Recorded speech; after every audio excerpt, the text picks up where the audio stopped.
It's always amazed me that a person could take a brush, dip it in powder, and really just about transform the way they look. It's amazing. But that transformation isn't real. I mean, eventually you've got to wash it off, and then you're just left with what you've really got. We depend on this judgmental bias that we have by viewing things first and judging to protect us from danger, whether that's real or imagined. And a lot of us, whether we know it or not, are actually in the transformation business.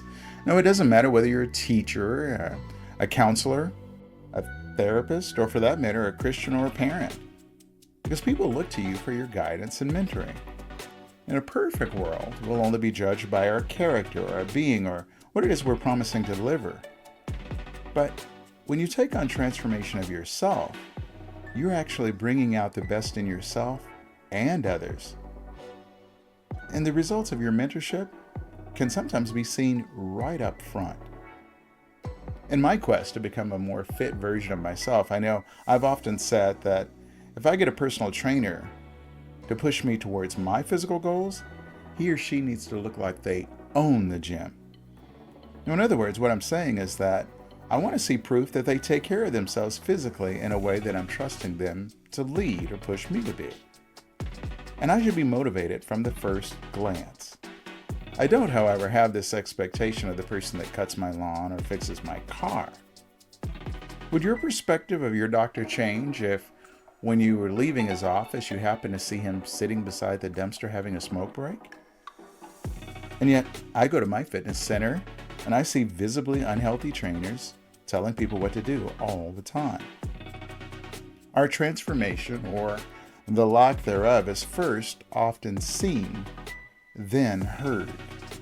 Do you think you might be able to visually pick out a man that eats out of a gas station every day just by looking at his physique? Possibly. Some people don't really want transformation, though, because it takes courage to make your mind over that you actually want the change, then to find people that might support you. That might be outside of our peer group. Or perhaps the sacrifice is too high, or the price is more than we're willing to pay.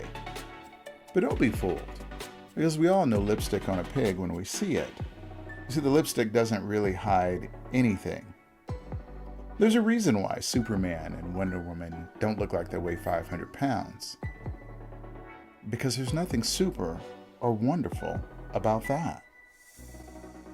When you feel no desire to lose your old self and conform to becoming a new being, the only thing you really lose is the ability to inspire others. The greatest of our leaders have provided us with inspiration by exhibiting moxie, courage, or determinedness, and leadership that can only come from transformation. I mean, aren't we glad that Steve Jobs left that hippie commune?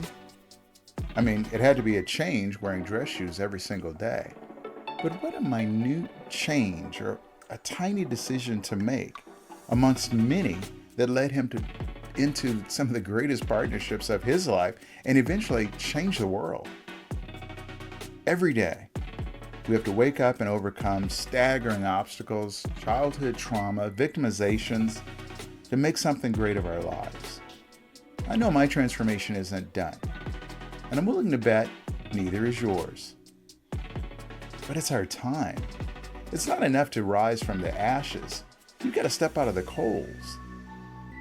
Make your mind over and surround yourself with positive people who are motivated and driven to take on their lives. I'm not saying it's going to be easy. I'm saying it's going to take courage to take responsibility for the decisions you've made and then decide to change them. If you don't want to transform, well, that's fine. Just make sure you own it.